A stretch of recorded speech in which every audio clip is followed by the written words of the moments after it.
This video review is being brought to you by PrimeToys.net. PrimeToys.net, where you can get collector grade toys without the collector grade pricing. PrimeToys.net. And be sure to check out at the end of this video for a special couple of codes you can use at PrimeToys.net to get a little discounts on your orders. And I'm a reviewer, and let the reviews be joined. Hey guys, this is your friend Dynamite back yet again for another video review. And as you can see, we're going to start looking at the Titan Masters or Titan Returns figures. And we're going to start this series off by looking at Skullsmasher, aka Skullcruncher. In this one, we got a pretty good figure. He is well designed for, I won't say reimagined, but reuse of the figure or for the namesake. He is awesome, but he does have issues. So, and that we're going to get into as we do this review. But this is Skullsmasher, aka Skullcruncher, with Grax, the Titan Master, who, ironically enough, is also the original headmaster's name for the human that he was binary bounded to in the show, or in the cartoon and the comics and whatnot.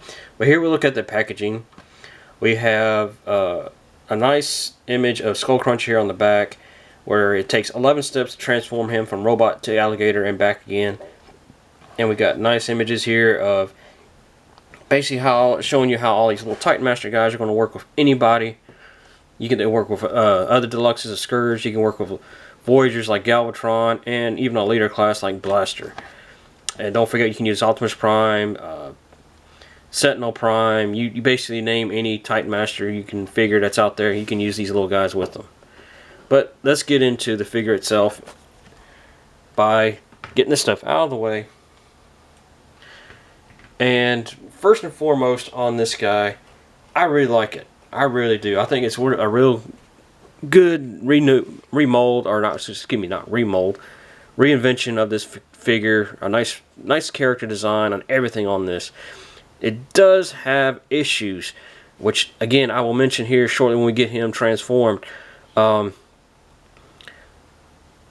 of the key things about this guy is the fact that his color scheme is the same as his G1 character.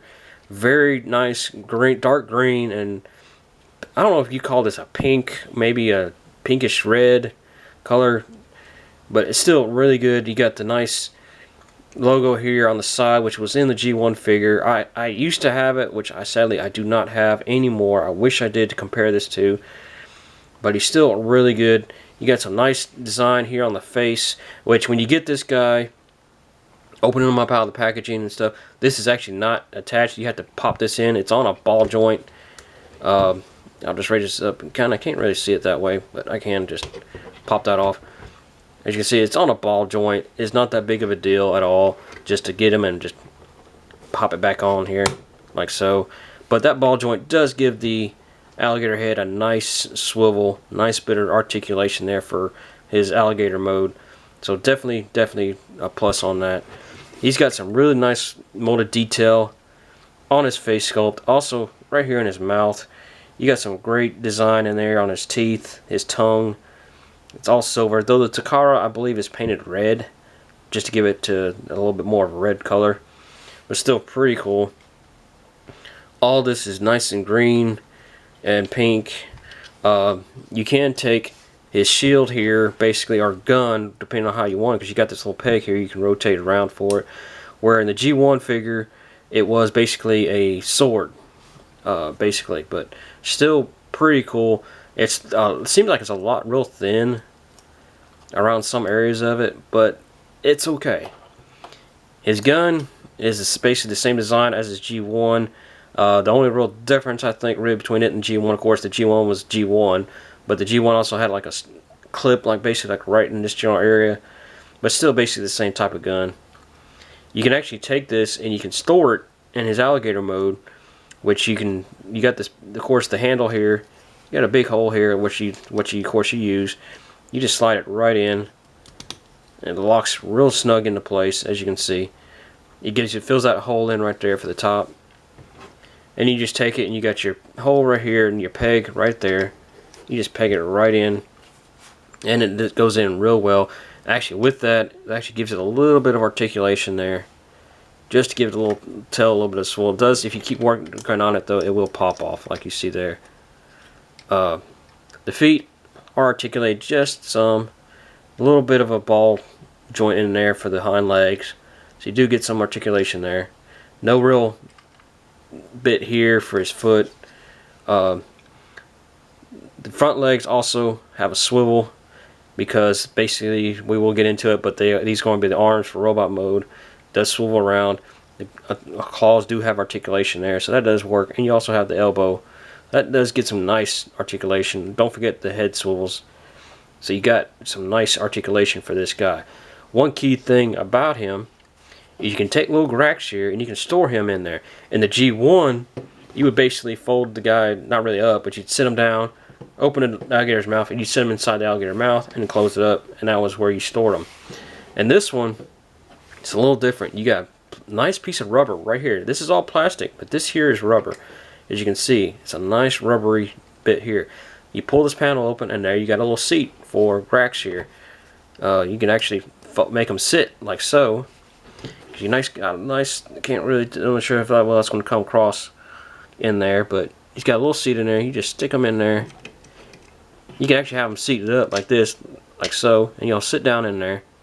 You just close that back up, and he's in there. And you can display them like this if you want. That way you have all your stuff all together in one nice design. Now, one thing about this design is I could actually see it being redone as Optimus Prime. If you remember seeing the City of Steel episode from the original G1 series, they actually took sliced Prime up and made his body into an alligator, which the Autobots called Alligator Con. I could actually see this being repainted into that design for Optimus Prime. We did get a third-party company, Fans Projects, did come out with that. I still would love to pick that up, but I have yet to pick it up. If they were to repaint this into that, I would definitely pick that one up. But let's get into this guy and transform him. To do so, we're going to go ahead and get little racks out of here. Just got to get a hold of them, slide them out, close this back up, and we'll go ahead and detach his weapon and tail here. To start off, we're going to start back here at the hind end. You basically, just like the G1, this whole panel area will flip back like so and lock into place. You got some nice hinges here for his knees, and you can already see how one of the main problems for this guy, which again we will get into very shortly. You also on the legs, the alligator legs, you can kind of raise it up and kind of lock them into place here once you're in robot form. You see how they articulated? You got this little section here that you can rotate this up. You got this panel basically right here on the side of his ankle or his alligator leg, and it just kind of pegs in and locks into place to give it that lock position for robot mode. Do the same on this side. I do believe there's a little bit of a peg hole in there, and a peg that keeps this in there. You can't really see it well on the... See how actually it pops right there. I think it's right in here is where it locks into place. But we have basically that. You will then reach up here, rotate this section back, flipping it all the way back down. It's on a nice double hinge, which rotates this down and out of the way. Next, you will pull this section here, pull it down. It's got a double hinge joint right up here. Pull it down into a shoulder, rotate this straight. You will then fold the foot back, or the claws back, and the hand is located hidden here. You just rotate that out, lock it into place. Do the same on this side. Rotate that back, and pull out the hand. And here we have Skullcruncher robot mode. But as you can see, the issue, he is extremely loose in the hips. You can see how bad that is. Now, the little nail polish won't hurt it. A little clear nail polish on these joints here, and possibly up here in these ball joints here. I mean, you can see just how bad loose my guy's left leg is, you know, with that and that hinge. The hips aren't that bad. I mean, they still, a little nail polish still would help them. But good gosh, I've actually seen where videos of guys have done this, and the guy is so loose that they're literally falling apart right here. So be aware on that with this. I don't know if they just misdone it or how that all happened, but it still was an issue.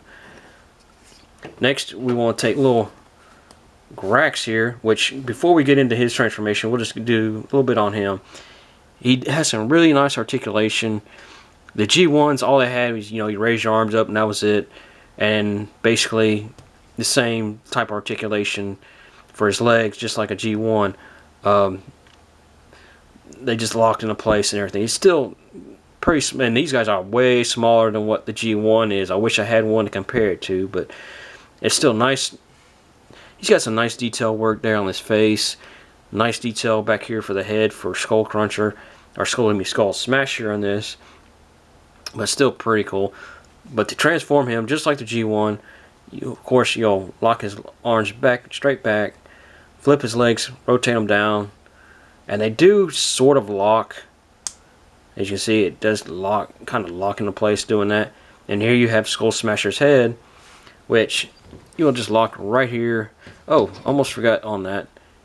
Skullsmash, all of these guys do have a little bit of articulation there on the head because they are on a mini ball joint, sort of, but it's still pretty cool. It gives you that little bit of articulation that you will see here in a moment.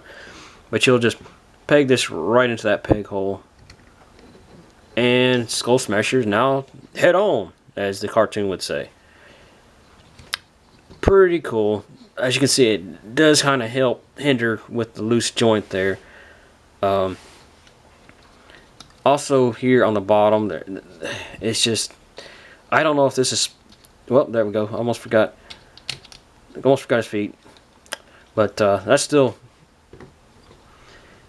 you know, it helps to steady him with that, but you can still see how he's trying to lean back basically because of the backpack here with the skull, or excuse me, the alligator head. But it's not bad. I mean, you got to put it somewhere, and it's a nice storage spot for him. But that's it, guys. I mean, it's really a good design. I mean, it really, really is. And let's go ahead and give him his weapons back. Just gotta unpeg this here. One thing about this is it's really tight in there, and that's a good plus on that. Here's his, we'll show off his pistol here. He can hold it real snug. Nice and easy. But you can see my guy just doesn't want to, them limbs just don't want to stay still for me. I kind of like using it as the shield. Basically, you can use it this way, or you can use it this way, which that looks kind of weird for a weapon. But you just take it, and you just got this little peg right there that you peg in. You just peg it into his whole hand, like so. And it does sit nice and snug, sort of. The ball joints on this guy's legs is what's killing me. It is not a bad issue, but it's still an issue. But there he is, guys. Skullsmasher, aka Skullcruncher, in robot form. Nice design, articulation wise. He does have the rotation here for the head, though it does, to mine, I don't know if this is like with everybody, when you get to about here, it kind of, you can feel it kind of getting tighter. Might just need to be worked some more just to get it looser, but he can rotate that around. His arms do rotate all the way around on the nice swivel. He's got the swivel here, right below the elbow, or excuse me, right above below the shoulder. He does have the elbow swivel. There's no hand articulation at all, other than the rotation for the transformation. Waist, he does have the swivel here. You can rotate that all the way around, like so. He does have the ball joint there in the hip. He does have the swivel there, and he does have the knee swivel as well. He does have the foot, but there's no real sort of articulation. You can kind of might work with that from the transformation, but other than the looseness here in the hips and the right here at the ball joints and stuff. I mean, it's not bad. It's a really nice design for this figure.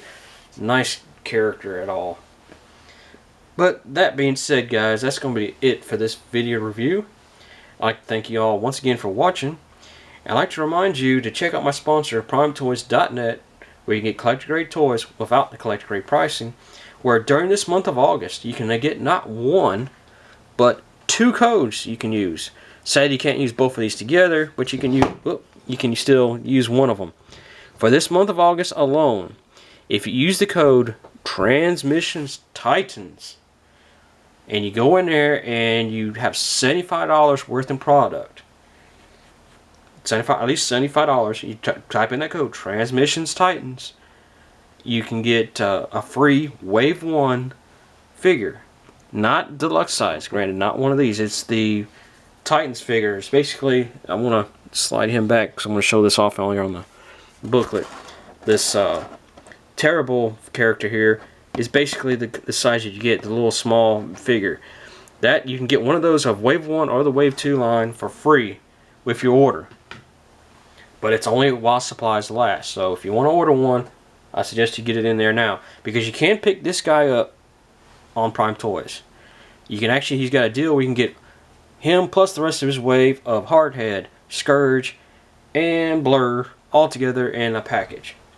You can get them in a package deal. You can basically pick those guys, the whole wave up, add you know, one of the other figures on there, just because I think he's got that for like $60. And if you want to get the extra 15, just find you something else, one of the other figures, or actually order you a second one of these guys, because he's got these on there individual. But definitely pick them up, and again, use the Transmissions Titans code of $75 or more to get a free figure, Titan Master basically. Also, if you use the code Transmissions, which is still valid, you can still use that and get 10% off your order. But note, like I said, you cannot use both codes at the same time. You can only use one. I recommend using the first code, the Transmissions Titans.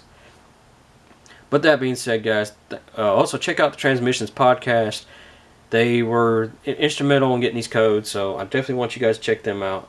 I'll have links down below to both the PrimeToys.net and to Transmissions podcast. And I also have not really links, but reminders about the codes. But be sure to check out my next video, guys. This is going to be on the other Headmaster going into this, or Titan Master gimmick going into this series, Hardhead. So, that being said, thanks for watching, and I hope to hear from you soon.